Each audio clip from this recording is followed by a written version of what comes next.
Welcome again. And today, here we are, as we promised that we would be talking about different philosophies, and we did in the previous videos.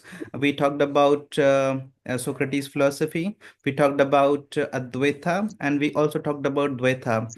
And then we also said to the audience that we would be comparing these philosophies so that one could be able to analyze and they will be getting a handle on which philosophy will should they be going and which philosophy they can embrace, because it's not possible for people to go with all the philosophies. We can practice one or two, or sometimes we can get some understanding of philosophy if we compare, and that's what we are going to do in this particular podcast. And I think everybody has got whatever we talked about in the previous videos, and they will also be they must have started practicing and the things which we talked about. And this is the time where they would be able to get to know the comparison between these philosophies, because generally what I believe is, if I talk about me, so I generally go with Advaita, because this is the philosophy of our Vedas. And because since I'm a Hindu, and I've been taught these kind of philosophies since the beginning. So I know these philosophies pretty well, but it doesn't mean that I don't talk about other philosophies. I don't practice other philosophies. I do practice whatever feel, whatever interests me, and whatever makes me comfortable. I just go with that, right? Mm, So, and it is also we have always talked about this particular thing, that beliefs and philosophies and our religion, or you can say the kind of mindset we have developed, cannot be imposed on anybody. It is the person's choice, what do they want to go with. And what I believe is, whatever makes you comfortable, whatever makes you a good human being, it's the best path, and you should be walking it, right? right, um Nobody should be very much, I would say, they should not be very strict, they should not be very adamant, and they should not be very, what should I say, they should not be rigid in terms of practicing the beliefs and religion. Because what I read, I one day I was reading this about Tao Te Ching. You must be knowing this. It's a Chinese philosophy, right? And I found that what's written there, it is said that the difference between a person who is alive and the person who's dead is simple, that a person who is alive is flexible, and the person who is dead is rigid. This is the only difference. And if you cannot become flexible, it means you are not actually alive. Somewhere, there is something which has stopped you, which has, which I would say, which is not letting you live the life the way you should be living. Because right. at times, what happens when you become rigid, then you stop the seeing the beauty of this particular, this universe. And that's what makes you a nice person. So this is what we are going to talk about today. So Robin, I want you to start with this particular podcast today, as we are going to compare all the philosophies, the philosophy of Vedas, I mean Advaita, Dvaita, and the Socrates philosophy, which we talked about in the previous podcasts. Over to you. Okay, good evening to you and good evening to all the audience. Before we take a plunge into this comparison among all these philosophies that we had covered in the last or the previous videos, we have to first find out those links, those dots, which literally, help us, assist us in forming a certain idea, a complete idea of of all these philosophies. Because when we talk about philosophies, uh, we cannot be rigid, as you just said, in Yeah, rigid in terms of that we cannot just go and you know just adopt one at the and leaving others. So that will be I think a loss, a yeah, complete loss. So we have to be very active, very cognizant about you know uh, noticing and spotting you know all those important lines, instructions, values, whatsoever it is, which you could not just apply to your life, but also could apply to the society for the betterment of it. Because if we try to find out the sole purpose of all the philosophies, you will come to know that it's all about making oneself a better version, right? Yeah. So oneself equals to the entire society, Yeah. because a person comes in a family, is a single unit of the society. Okay, and then the society constitutes considered to be a constituting part of a city, and then the city converts into uh, state, and the state into nation, and the nation, and then the entire world, right? Yeah. So every philosophy is for the improvement of individual, right? So therefore, the first priority of arts must be uh, to pick up all those important values which we find according to what we think is right. Yeah. Now the question may arise, what is right? Whatever we think is right, or something that has been imposed on us as belief is right? So therefore we have a very significant tool to actually dissect that, and that is our intellect. Yeah. And the most interesting part, of all philosophy is that this intellect, as a part of human, has been given equal importance. So even Hmm. if you go to Western philosophy, you go to Eastern philosophies, or comes to Chinese philosophy, whatsoever you read, you will find the intellect has been given a very sublime place or sublime position, right, in everything. And And this therefore, intellect must be unadulterated. yes, intellect must be unadulterated. So therefore, I said, I mean, something which has been imposed on you, Yeah. which means you are applying to your life without questioning it, right? So you Yeah. are breaking or violating a one rule that we have discussed in the Socrates, the Western philosophies, that Yeah. questioning yourself Questioning, or yes. questioning thyself, right? So this is a myotic version, as he says. So this is a simple, line that you have to draw first of all in the beginning before you move ahead, because these days what we find, people are becoming more political. They are more putting emphasis on who is better or which is better, to just prove one's supremacy.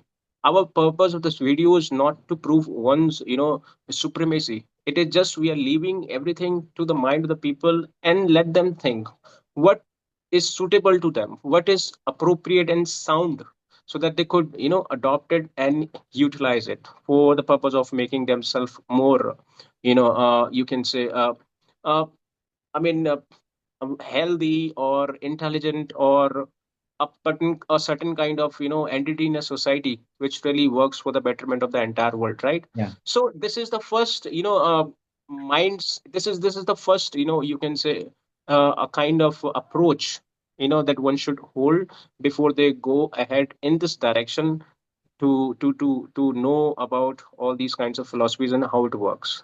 So now, I mean, do I need to start elaborate on the comparison, or? Yeah, you can start. You can first talk about the Socrates philosophy, then you'll be talking about the learnings which we can have from that philosophy. Then we'll be moving on to the next, that is Advaita. Then we'll be talking about all the learnings, all the gems of this philosophy. Then we'll be Hmm. talking about Dvaita, and we'll be mixing it up. Like for example, if I suppose.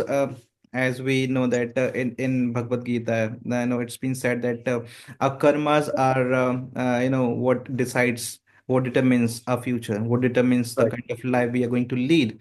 And if we talk about the philosophy of Socrates, he always talks about questioning to penetrate the layer of ignorance to reach our highest self, right? And if we talk about Dvaita, so it talks about dualism, right?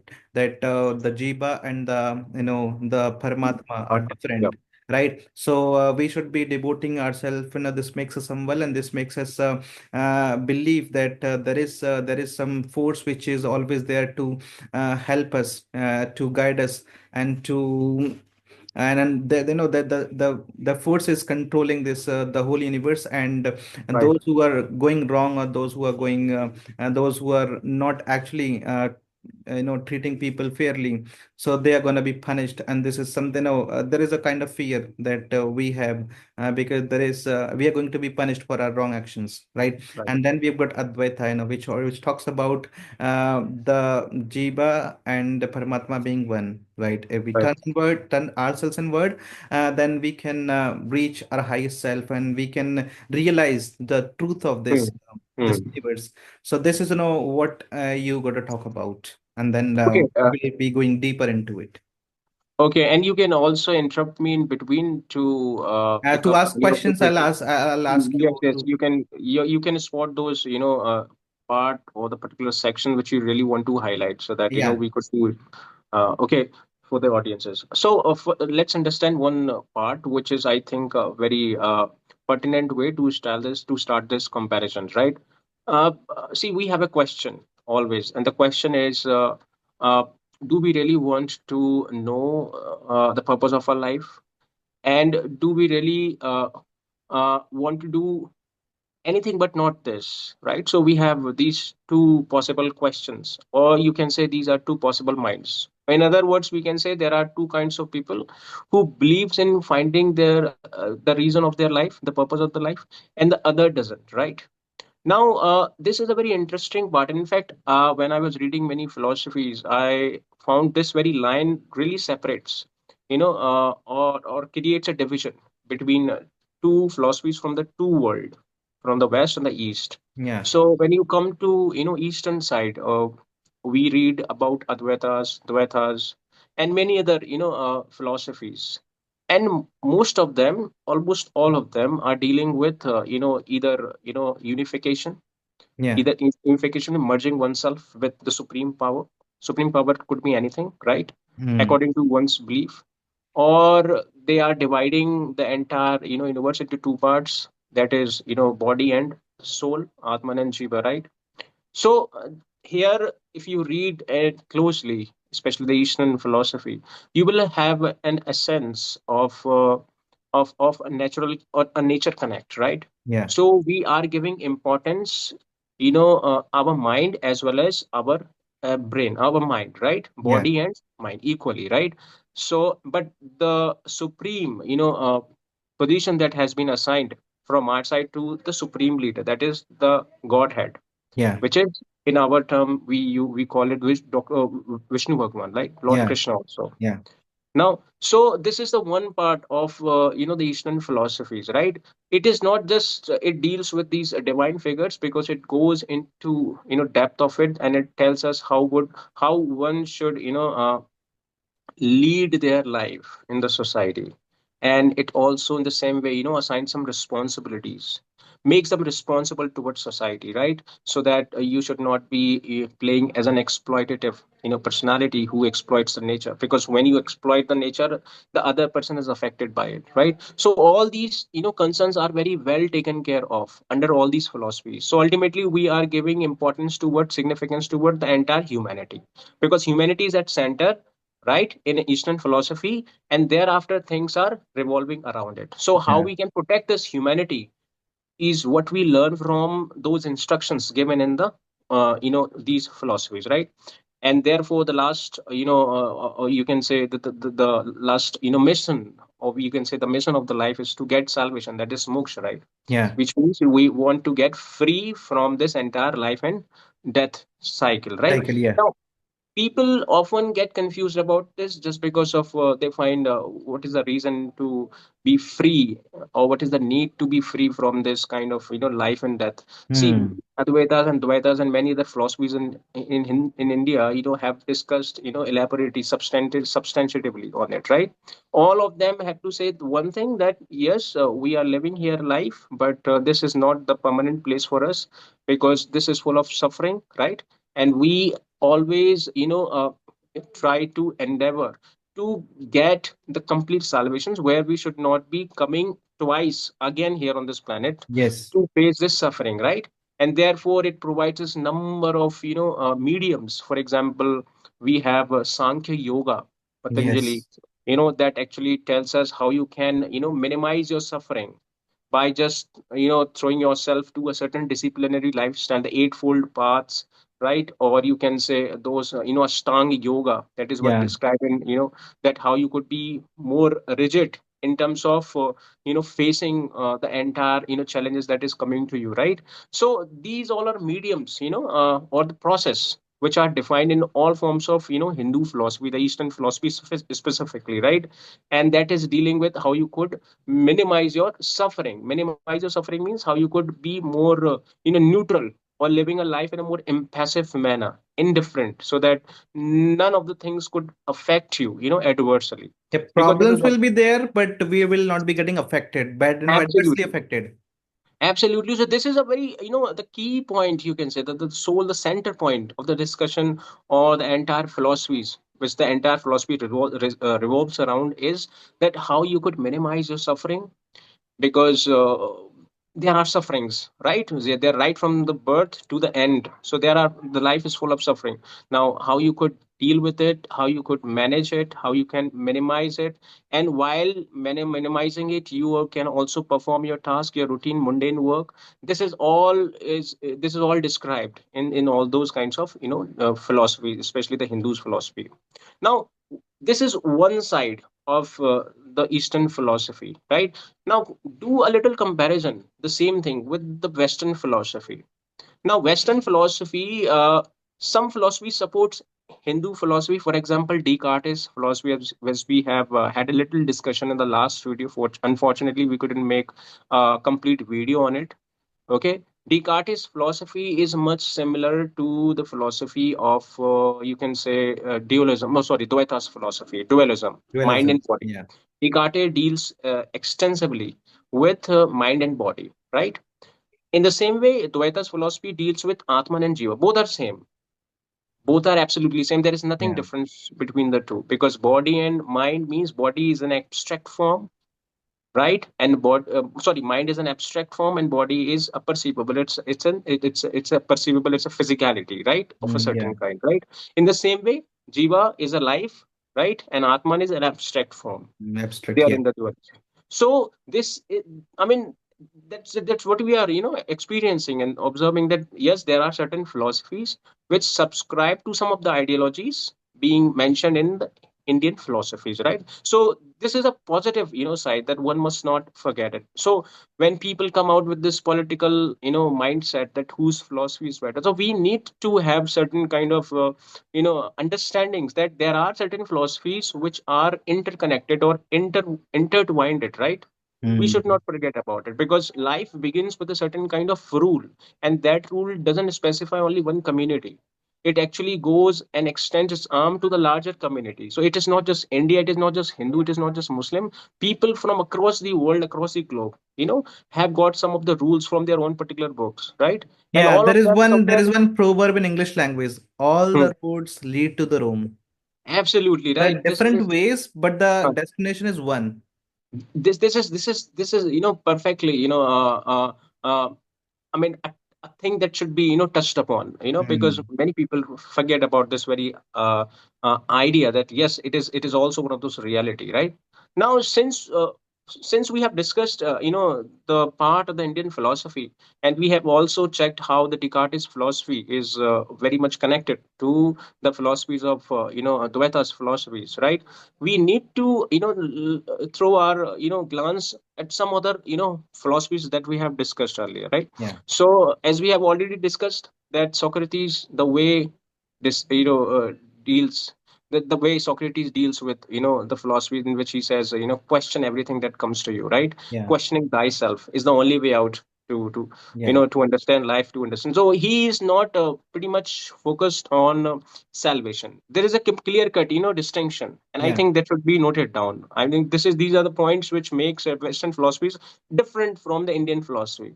So now in most of the Indian Western philosophies, you won't find terms such as salvation, terms such as Atman. Liberation. Atman and salvations are not pretty much discussed. Yeah. I mean, many of the philosophies I have read many of the philosophies. I haven't had an experience where philosophers dealing elaborately on these, Atman and this particular kind of soul, right? Because for them, it doesn't exist. Now, how we could know the ground on which the Western, philosophers, asserts this, because it doesn't exist. So for this, we have to move down to one of those philosophies. We had a little discussion in the last videos that was the critic of pure reasoning, Immanuel Kant, Mm. right? Critic of pure reasoning, right? And one of those, and there were others too. This and existentialism. Mm, yeah. Existentialism is a very, you can say, perfect philosophy that literally, reflects the overall identity of the Western mindsets. Existentialism simply says that there is no purpose at all to find out. Now, I mean, look at this, a stark line between the two philosophies. So on the one hand, we had, Dvaitas and Advaitas, which is based on, salvations, attaining to moksha, to be getting rid of this birth or life cycle, right? But on the other hand, we have this existentialism that reflects the entire, thought process of the Western people, which says there is nothing like, a particular purpose. It is based on your own personal identity.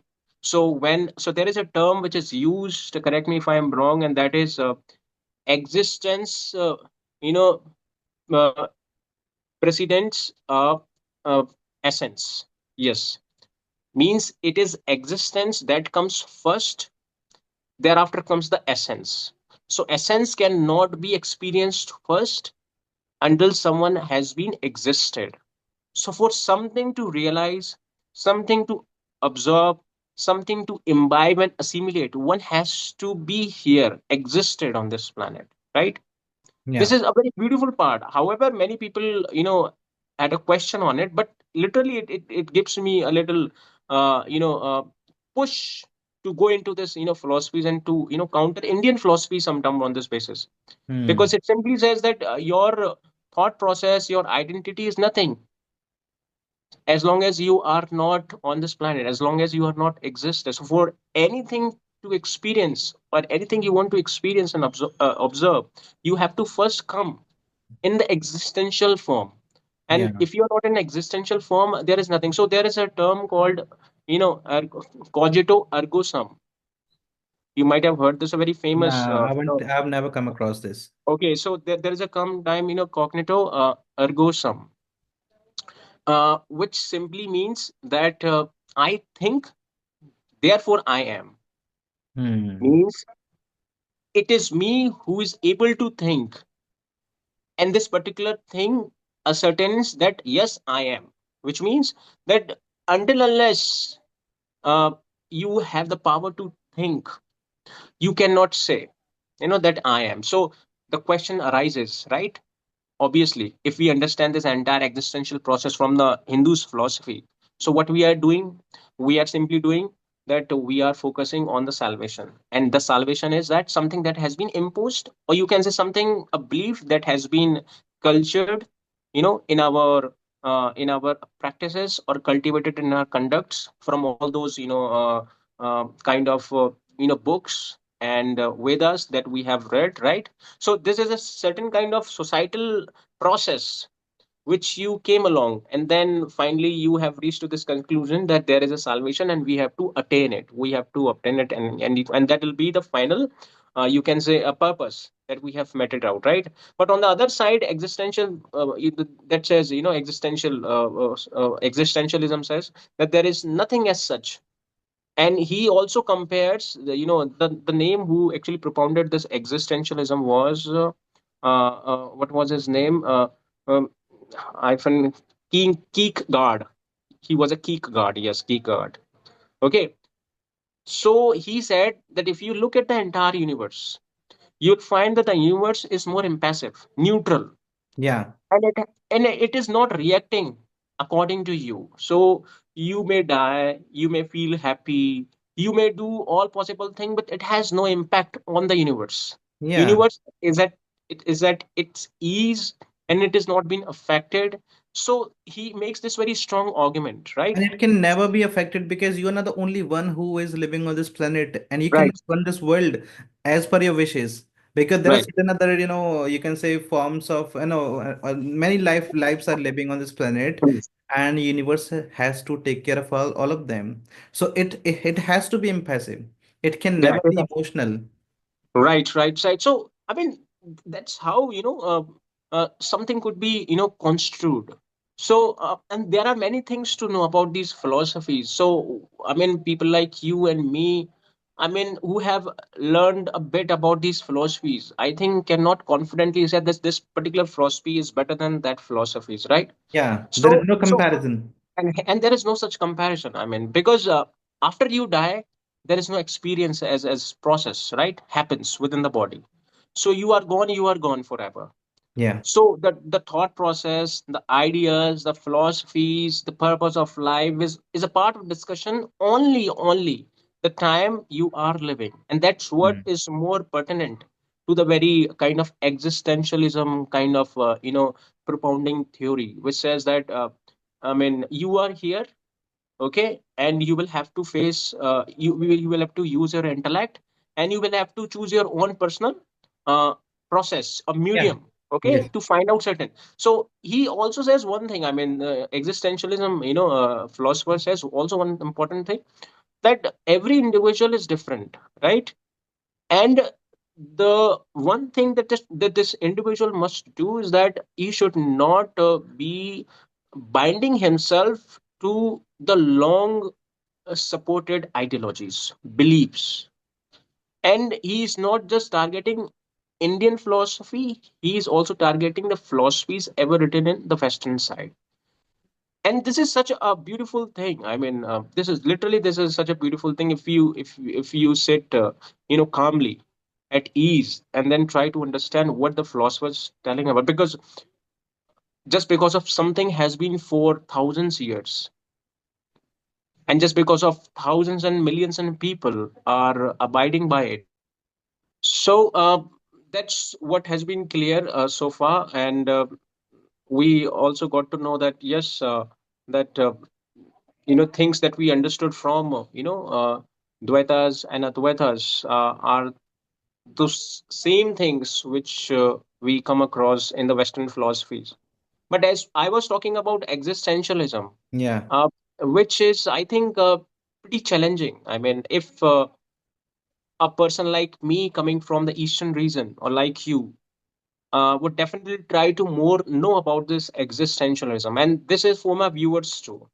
So I'm not espousing or supporting or promoting this existentialism, but I'm telling that there is a scope to know more about it, and then we can have some more strong counters. See, I mean, as we have confirmed and asserted one thing right from the beginning of this video, that if there is anything which is commonly found and takes a common ground in all those philosophies, is that using the intellect as much as you could do. I mean, as a knife for the dissecting purposes, right? yeah, So, for example, if we dissect something, we dissect it for knowing the depth of a particular things, right? yeah, So I mean, you have to apply your intellect every single time. So even when we are reading our, philosophies, we have to ask and keep asking questions, and we have to, juxtaposition two philosophies together and try to find out which is relevant. I'm not talking and dealing with which is better.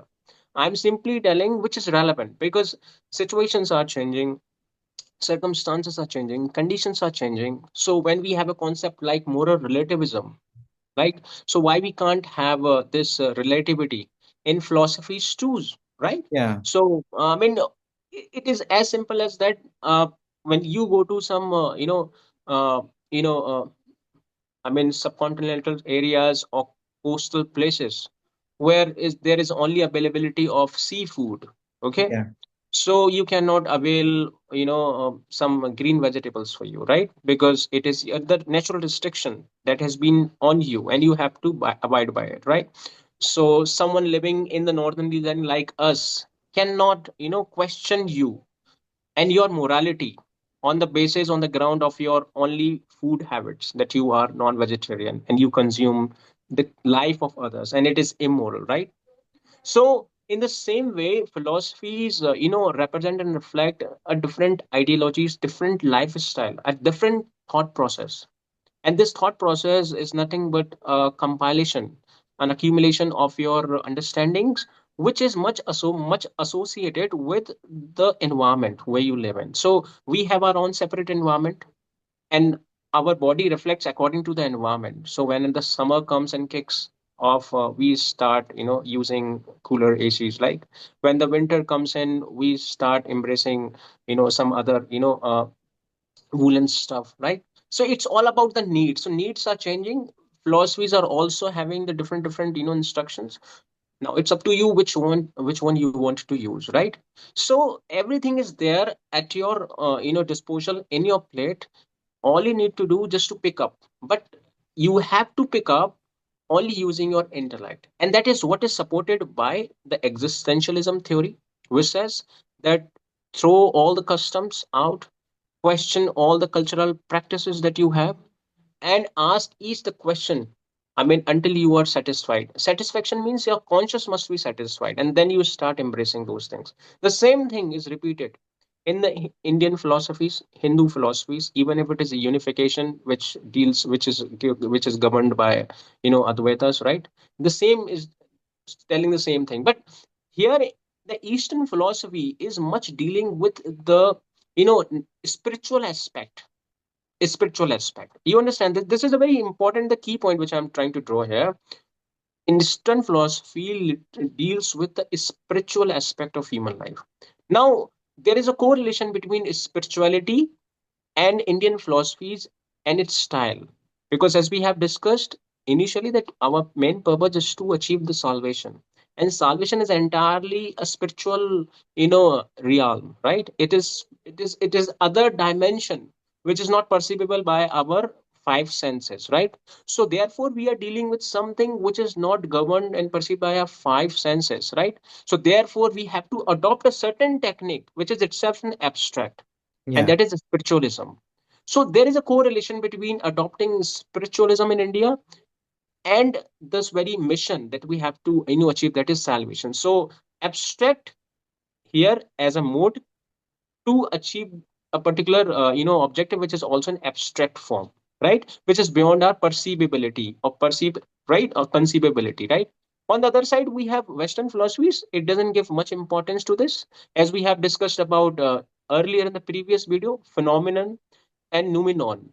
So they believe only in phenomenon, which means whatsoever could be uh, empirically compiled up with formulas, with datas, content, only to that extent thing is accurate, things is perceivable, and thing is acceptable and acknowledgeable. Other than this, which is not perceivable by our senses and goes beyond the realm of the senses, is not even is not a subject of discussion according to the Western philosophy. Therefore they don't deal with the salvation. So I mean, we are dealing with the salvation because we are dealing with an idea that what will happen after the death. So we are here working for one thing, that we want to get our account settled, so that our life after this, which is a completely a salvation moksha, which would be completely free of suffering. So we are doing all this work, process, karmas, and this and that only for one thing, that our life after this should be at least at ease, right? So we don't know. No one has experienced it. No one has seen it. So we have only experiences. Many people have experienced it through their spiritual elevation height that they have got through their disciplinary lifestyle, sages and priests sitting at the highest top of the mountain, right? But if you bring this Western philosophies here and ask them what they have to say on this, they will simply say that we can't perceive that because this is beyond our perceivability. Therefore they don't give much attention to. So this is a very core difference. This is a very core difference. So in one line I would like to summary or give us some of this particular part of mine which I have just elaborated, that if you really want to understand the philosophy of Western and how you could compare it with the Eastern philosophy, that the Western philosophy deals with only phenomenon, which mean events that are perceived by the human perceptions. Okay, so for them, something which is not perceivable by humans' senses, for them it is not a subject of discussion. So salvation, Atman, which is not perceivable, which is not visible, is not a part of the discussion, and therefore they don't go into the depth of it. That's it. But when you come to Eastern philosophies, the spiritual, when the word spiritual is introduced, it means you are dealing or you're going to deal with a certain aspect of life which is a form of other dimension, which is not this worldly dimensions that we are living in. So this is the core difference. Over to you. Yes, I would ask you two questions which are really important and pertinent. But before I ask you those questions, let me talk something about the philosophies which you have just talked about. As you talked about the philosophy, the Western philosophy, where they believe too much in existentialism, right? And then we talk about if this Eastern philosophy. So we've got devotion and we've got the dualism. So in dualism you devote yourself to the almighty, right? Now see, as you also talked about that if you don't exist, then you cannot devote yourself to anybody, Right. or any supreme force or whatever you call. I do resonate. I mean, it does resonate with me, because if I don't have this body, then how can I devote myself to that supreme force? I Right. should be in this form, in this bodily form. Only then I can devote myself to God. And one more thing I would love to talk about is, as we know that devotion is the part of dualism, right? So if you don't have this devotion, you cannot reach that highest level, that Mm. highest stage, I would say. I'm talking about the real thing. Actually, it was. Actually my guru, because I listened to him. I also read his books. So what he has championed the craft of meditation. He Okay. did 15,000 hours of meditation, and he even had the vision of goddess, right, the Devi. And while he because his disciples know about him, he can see God at at any given time, because he has reached that level. So what happens, he has also talked a lot about, and he has also written a lot about meditation. So one day he was performing meditation, and then he can even stop his heartbeat. But the Okay. scientists, Yeah. actually scientists don't believe, because they only see things from the lenses of science, and in Mm. science it's quite Mm. impossible to stop your heartbeat. So what they did, all the scientists came with all the paraphernalia which they need to conduct this kind of experiments. So they used those instruments, and then they asked the guru to meditate, Mm. and they wanted to see the kind of changes which will take place while he meditates. So they were quite flabbergasted when they saw that he could Mm. even stop his heartbeat, not for 1 minute, not for 2 minutes, but for for hours on end. He could do that. Okay. Yeah, and they could also see the thoughts came to a standstill. The mind was completely numb. He stopped everything, and then after when they were satisfied, then they went away. Then again they asked him, Mm. just we want to check it out with you once again. Mm. I think the maybe this may be the reason that the instruments were not working properly. They couldn't notice that those things which were happening. So we want to do it once again. So after 1 month, they came again and they did the whole kind of experiment again, and they found the same results. Right. It means whatever we see, whatever we read in those scriptures, that is there, and that is going to happen for sure. But for that reason, you have to reach that highest level, and for that you have to turn yourself inward. So that is Right. also correct. But before we start doing that, and before we start reasoning that, we have to do something. We have to question, is it possible? And if it is Right. possible, I'll give it a try. You cannot simply Absolutely. say that somebody said that it's going to happen. You have to do that first. And so I love this philosophy of Socrates when he says that we should keep questioning, and Right. this questioning is gonna open all those I would say all those layers, it's going to penetrate all those layers of ignorance, and this will finally take us to that ultimate reality, and that That's is right. to know yourself. Yeah. This body which has been created by the supreme force, and you can say God, it is full of wonders. It is full of the you we don't know the kind of power it has got. It is more powerful than we imagine, right? Right. But to know this, learn we have to learn about ourselves, and we have to reach that level. So this is quite good. And now I just want to ask you one beautiful question. The question is reality inherently dualistic, or it is just the duality, or is the duality a product of human perception? Can you repeat that question? Can you Question is paraphrase it? reality inherently dualistic, Hmm. or is just it's a product of human perception? Okay. Let's understand this in my way, because even my understanding on it's not very strong, since we are all still a student, right? But what And I one- have got. and one more thing, because Mhm. what I believe may not be your belief, and Obviously. what you believe may not be other people's belief. So we will be talking about our experiences. We'll be talking Okay. about what we have learned so far. Okay. Let me start this with a question.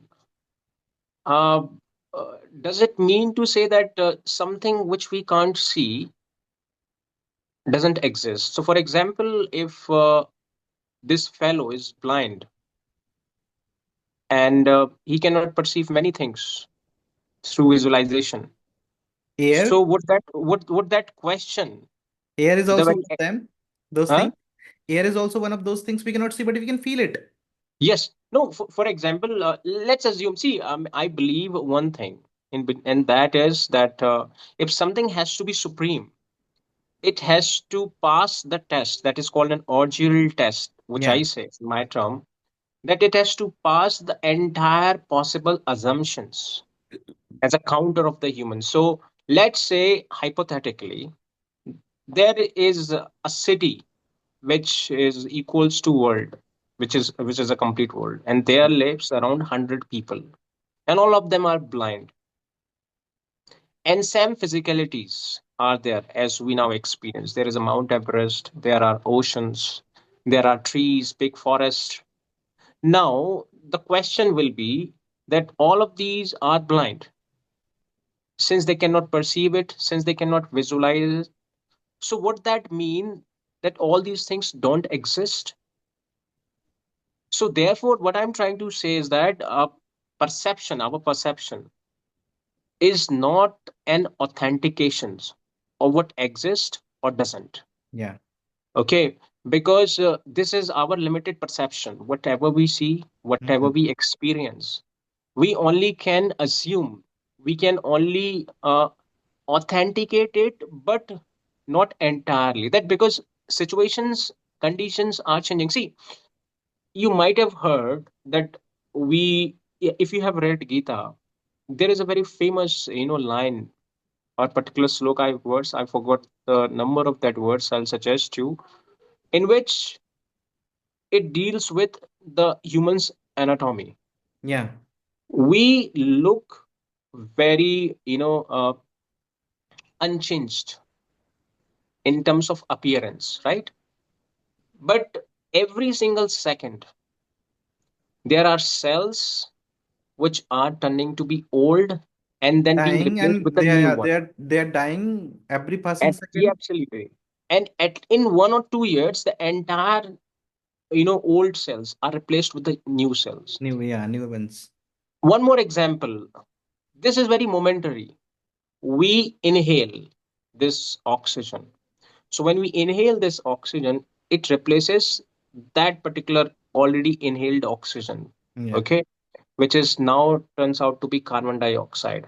So even the bubbles, even the oxygen that we are inhaling, soon is going to be carbon dioxide and the new oxygen we are inhaling. So nothing is permanent, nothing is same. It appears to be same, but everything is on its particular change, and this is an absolute.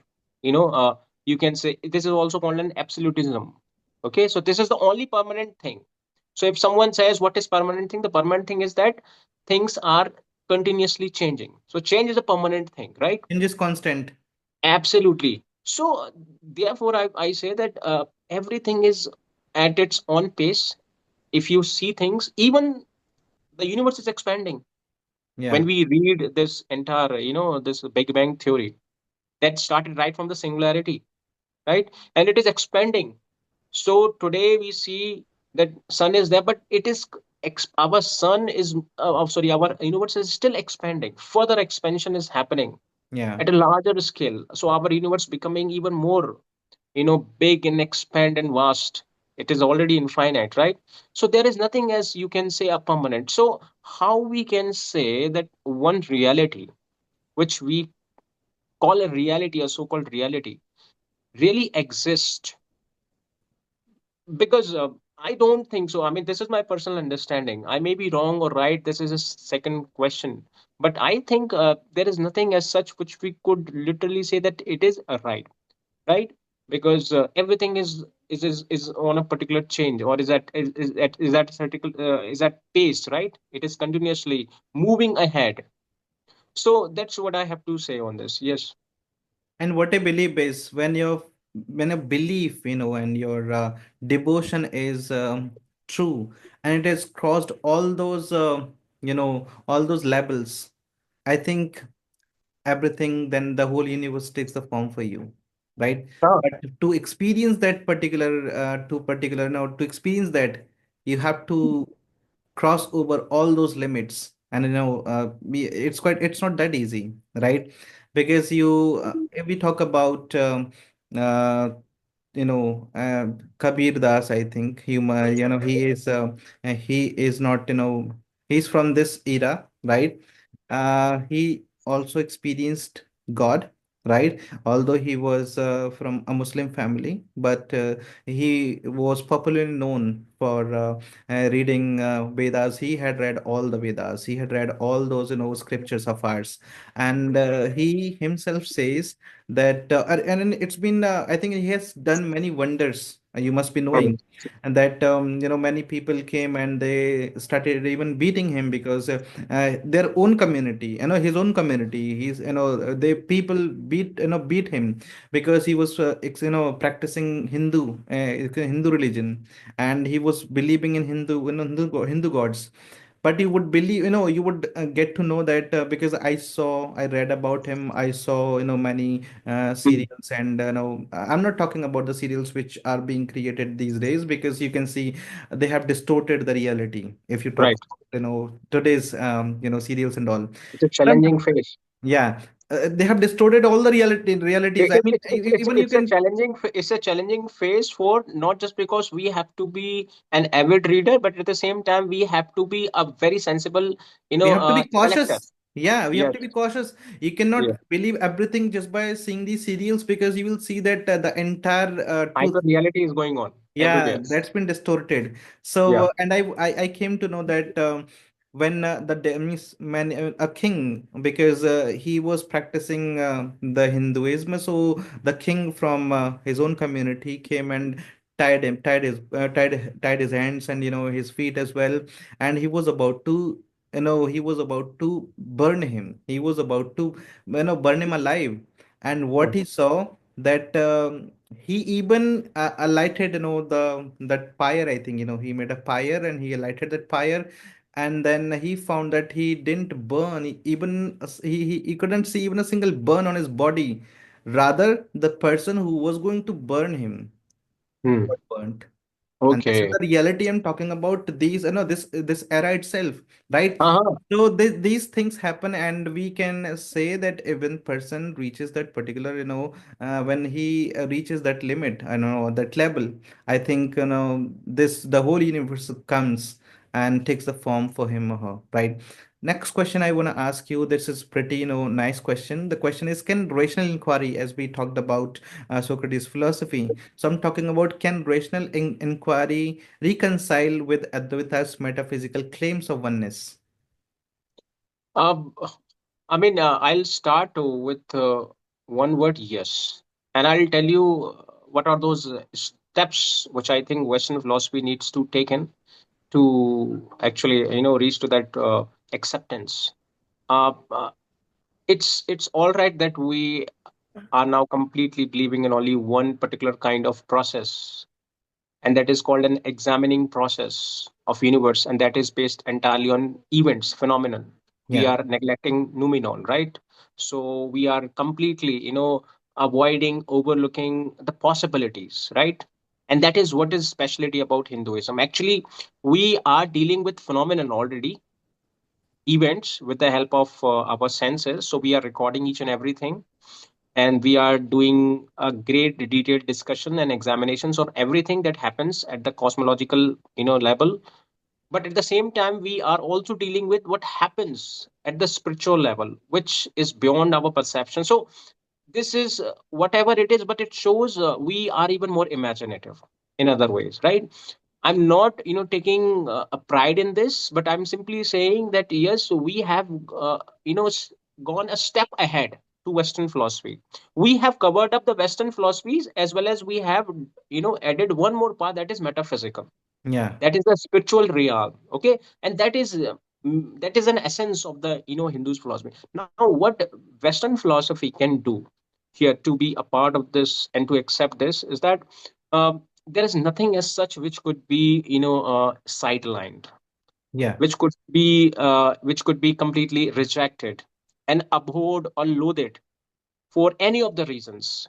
Because if you go with the psychology or the philosophy of the Western world, they often focus more on how to expand the survivability Yeah. of humans. So, in other words, they are moving more ahead, how we can make our life more comfortable or more easygoing, as what are the inventions are happening and taking place. What it suggests that we are making humans' life comfortable because we believe that the life to be And even more.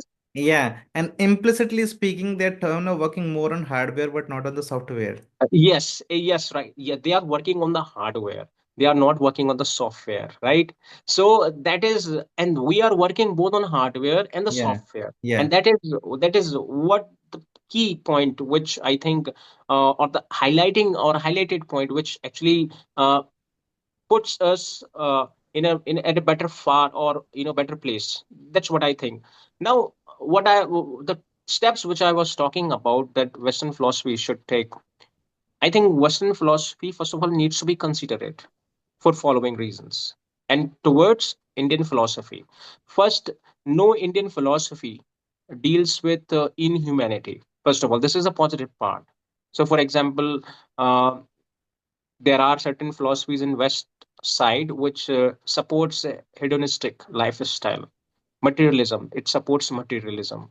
So I don't say that materialism is completely, prohibited. It should be barred. It should be, non-practicing. But what I'm saying is that if you go and do excess materialism, then it certainly, I mean, weakens the health of the environment. Yeah. Because the more materialistic you are, the more environment has to face the consequences of it. This is a daylight fact, everyone knows about it, right? So at least on this part, we Hindu philosophy are different and doing more better than Western philosophies. I think this is the point where Western philosophy must be reconciling, okay, with the Indian philosophy. Because your materialism is not just your identity. Okay, you have to add spirituality, metaphysics to it. Because the best enjoyment of your material is only when your spiritual aspect is awakened, right? So when you are thoroughly aware about the consequences of what you do to other, and then I think it's the best gift to the entire society. In fact, yesterday, as I told you, there was a seminar, and one of the famous line was very interestingly made by the very guru. He says that uh, everyone has to be materialistic because we are made up of atom, right? So we Yeah. are we are material, we are matter. There is no doubt about, there is no you can say rejection to this. There is no denial on it. But at the same time, our thought process, this mind, our thought process reflects the abstract part of our body. So, which means we can connect it to metaphysics, Yeah. right? So, we have to regulate our matter, this body, through this abstract reason. And this abstract reason is what is signified and denoted as spiritualism or metaphysics. Yeah. So this is much important for the Western people who has reached to that very sublime point of development, right? Most of them are rich there, they don't have any such issues, and therefore they need to be even more careful with those resources that they can access in such a very manner which is not possible in other countries. So they are even more dutiful to others. So for example, you are now sitting at a top position, so you have all powers in your hands. Now if you are only materialistic, then you are going to use that sources and resources for your own personal benefit. And when you elevate your status only and leave everything to their own condition, then you are not going to be sustainable. Your developments could not be sustainable for longer period. This is very universal fact. There is no doubt about it. But when you using your spiritual mindset, your metaphysics, use your position, enjoy your life, but at the same time, take care of the other people, your surroundings, society, as a part of inclusivity principle, then you actually work for the larger interest. I mean, there is a term called utilitarianism, which is one of Yeah. those philosophies of Yes. Western country, which deals with one thing, that a morality is what when you do the larger benefit to the large number of people. So your action should be you can say determined whether it's moral or not, on the ground how many people are positively affected by that action, right? And that is what the moral relativism is defined, right? So this is how we can reconcile Western philosophies with the Indian philosophy, because there are many things of Western philosophy to know from the Indian philosophy. But one more thing which I want to say, that Indian philosophy also needs to look at the other side of the Western philosophy, and that is an existentialism. I mean, this is a very strong point that the existentialism has raised out for the entire Indian philosophy to look at. That you cannot think until you are not alive, right? So you have to first alive, this is your existence, and thereafter you can think. Now, what you have to think should not be imposed on you as a part of your cultural practices. So even if it is your elevated Vedas or Dvaitas or any sacred, or let's say in other religion, you have to question each and everything, because we are living in a human society.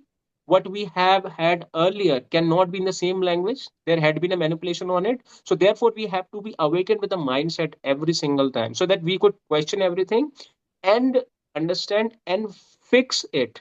As what Prashant Acharya ji, Prashant ji Acharya, do you listen to him? Yeah. I haven't listened much, but I do know him, and I He's- have he so says one thing very nicely, and I literally appreciate him for that reason. He says that nothing is as pure as you think, even if it is the most sacred literature.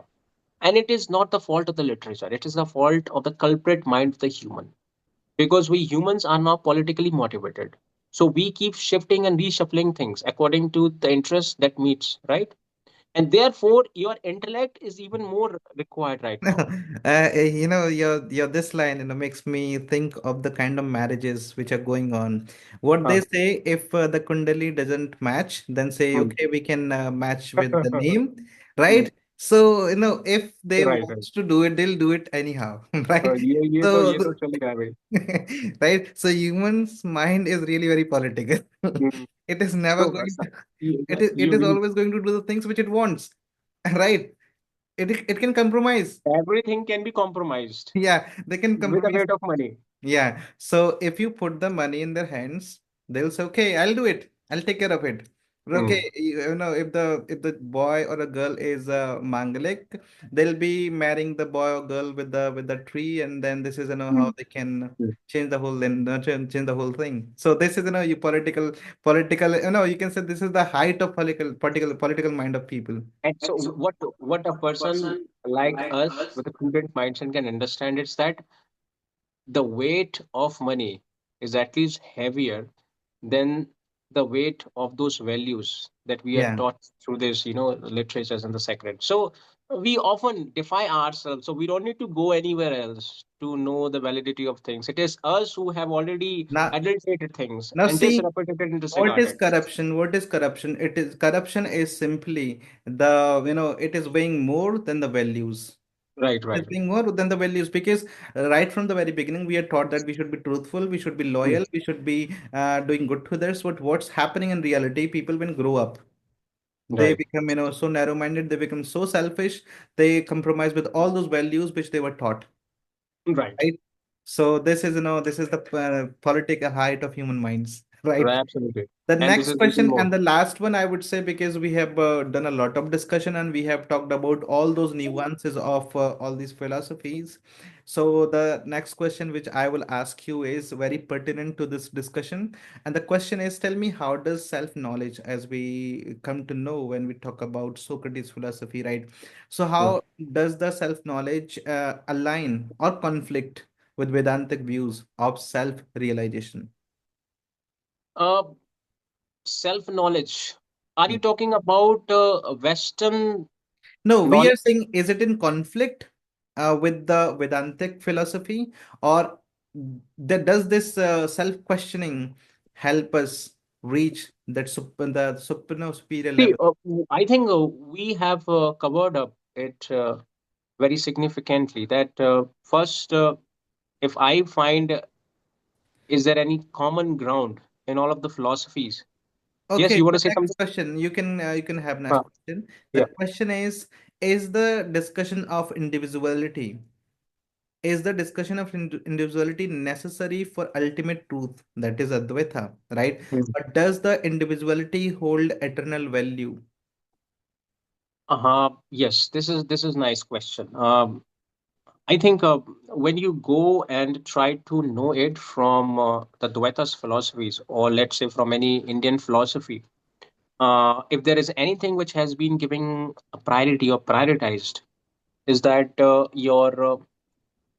your internal soul, your particular metaphysics part of your life, your abstract part of your body, and your abstract part of your body is Atman. Yeah. And we can certainly support it, authenticate it by connecting it to the very reason for why we are here. We are not here to satisfy oneself. This is one thing. However, we are doing it just because of we have become a little more disaligned or non-aligned from the very records, from the very path which literally leads us to the salvation. But what we read and what we study in the Vedas, that simply deals with one thing, that you have to make your body aware of this universal fact that your body is not the true part that you realize. And since you realize your body is the only fact, you actually bind yourself to the vicious cycle of suffering, pain, right? Once you detach yourself from this very strident thought that you are body and stop identifying yourself with body, you actually reach to that realm where you accept, acknowledge the existence of soul. You can call it soul, you can call it atma. And now when you understand it, everything is therefore solved. In fact, when you realize it, you become enlightened, as Gautam Buddha, enlightened after he realizes it, right?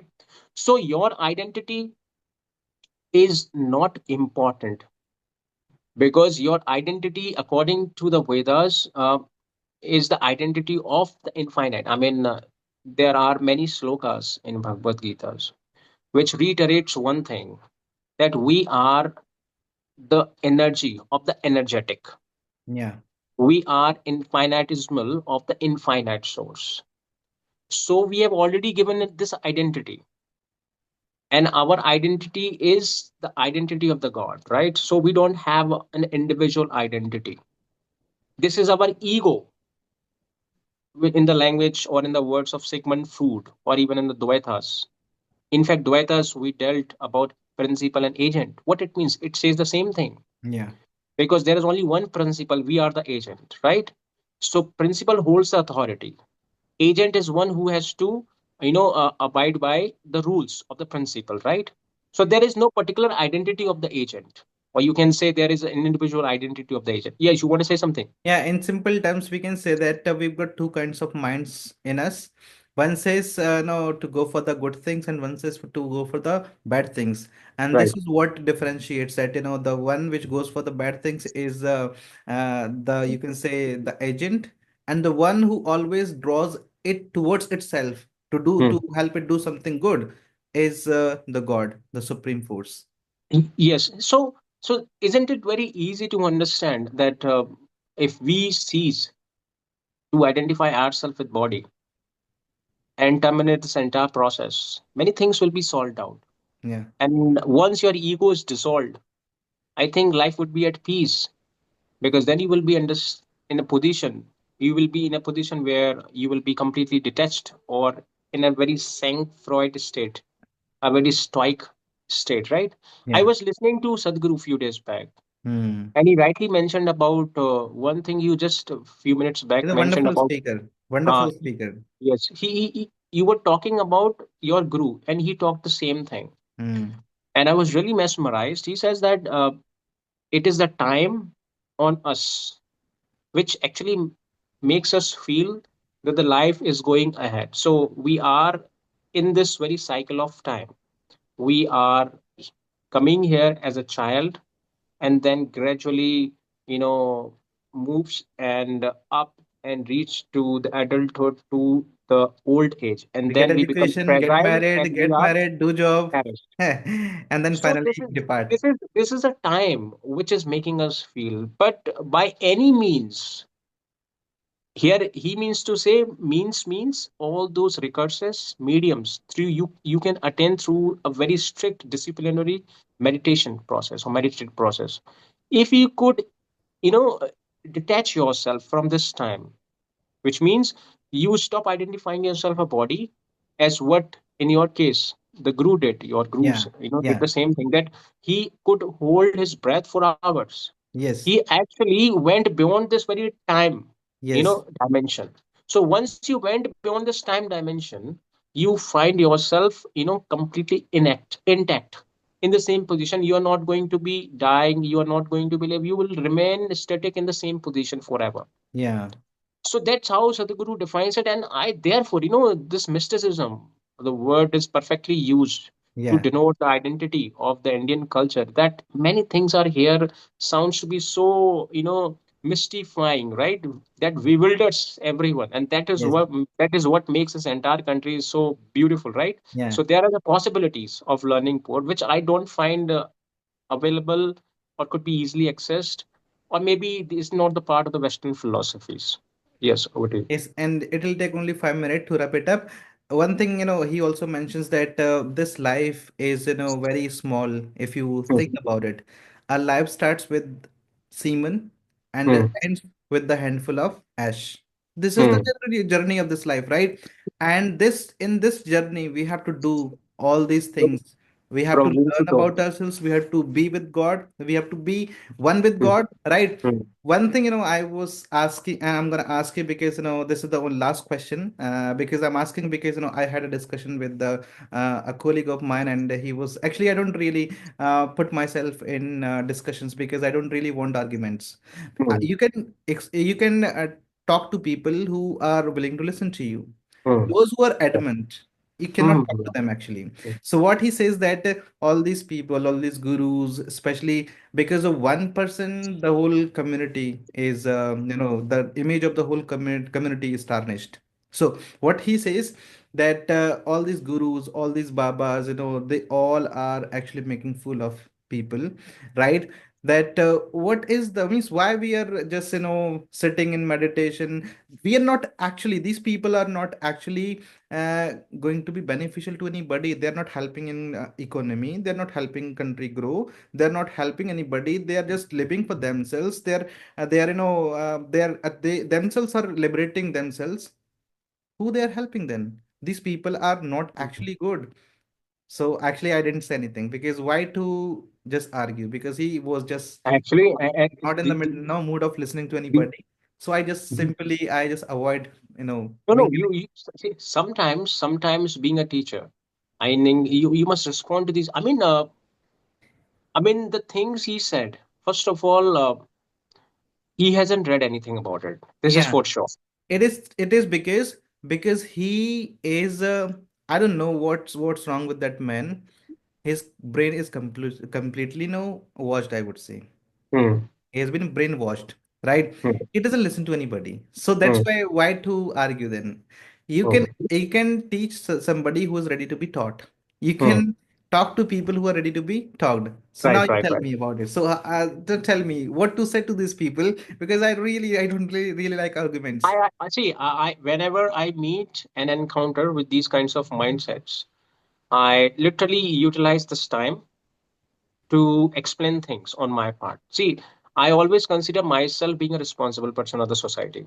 So something which I know, and maybe it's a subject to correction. I don't say everything which I say is always correct. So there is always an open interpretation to everything. You can come and also correct me. I will always be welcoming those, parts of yours. But since I know something and I do have a strong authentication on this, I have gone through a number of books and therefore I have developed a certain conclusion. And therefore I find myself to be responsible to actually respond to these people, not as someone who is my antagonistic or someone hostile or inimical to me in any way, but in a more friendly and cordial manner. Because I always take it as a challenge. It's not me who wants to come out as a victorious in the argument, but I at the same time I want to explain my part so that I could actually do something as a change in his mentality. And that will be my task every time. So if I had this discussion from him and if he had thrown me this very particular question to me, I would have done right from the very beginning, and that is that when he says that these people don't do anything, then first of all he needs to be a little bit economic mind to understand that. Because when someone runs such and certain empire, I mean, look at the Sadhguru. I mean, if Hmm. you go to his empire, you will find thousands of workers are working there. So all of them are being paid. So first of all, he's Creating a employing kind of people. employment. He is employing people first of all, so it is a very positive part. He is employing people, which means he is providing livelihood to the people. This is the one economic aspect which is very important. Since we have discussed about the philosophy, and the first thing that is given more importance in the philosophy is the human's existence. Human existence could only be survived only by when we have a certain amount of money, which Yeah. could really help us to feed and to survive this entire changing that is happening to our life. So on that particular ground, he could be, corrected on it. Now it is his particular, opinion last, that he wants to accept it or not. But second important thing I would say him, that first when he remarks that these people don't do anything and these are all rubbish and have got nothing to do reality, then this is very clear that when you make certain remark, it is very clear that they haven't read anything about it. So, for example, someone says that what you are going to achieve just by sitting for hours in meditative position. So then I'll ask them, then what do you think meditation is all about? So you have to ask this question to him. What do you think meditation is all about? Do you think that meditation is all about sitting alone and observing things? And if you think so, then you are absolutely wrong. If you understand the definition of meditation right from the words of the Swami Vivekananda, he says that meditation is what when you consume yourself into a certain activity that you forget about the time is passing. That is meditation. So, for example, you have engrossed yourself in a certain work and you are consuming time, but you are completely lost about that particular time is passing. You are in a meditative state. So look at the productivity that you are going to achieve. For example, one work has been assigned to you and that is out of your personal choice, and you are working like scientist does right from the morning hours to the dust. Look at the time that he's consuming in it. What kind of productivity could there be for the society? I Yeah. mean, all these inventions are happening just because of the scientists are literally doing much into this. They are very much forgetful and oblivious to the time around them. And therefore, they are giving us this beautiful, beautiful inventions. So, meditation, when someone says they have to understand and expand their understanding on meditation. Sometimes people go to these this Facebook understanding and universities and WhatsApp universities, they are limited to them. So don't actually, take a grudge against them. This is my personal, understanding. Anyone who actually encounters with these kinds of situation, they should never, treat them as unfriend. They should even show and throw more care to them because they need more care.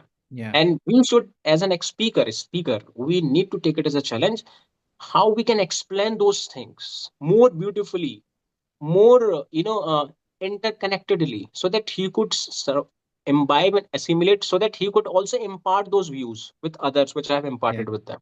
Yes. Yes. Yes, so this is what we wanted to discuss in this particular podcast, and we will be coming with the many such interesting topics on our Yeah. podcast in the days to come. Till then, Right. I'm taking a leave. I'll see you in the next Good podcast. night. Bye bye. Good Bye. night. Bye.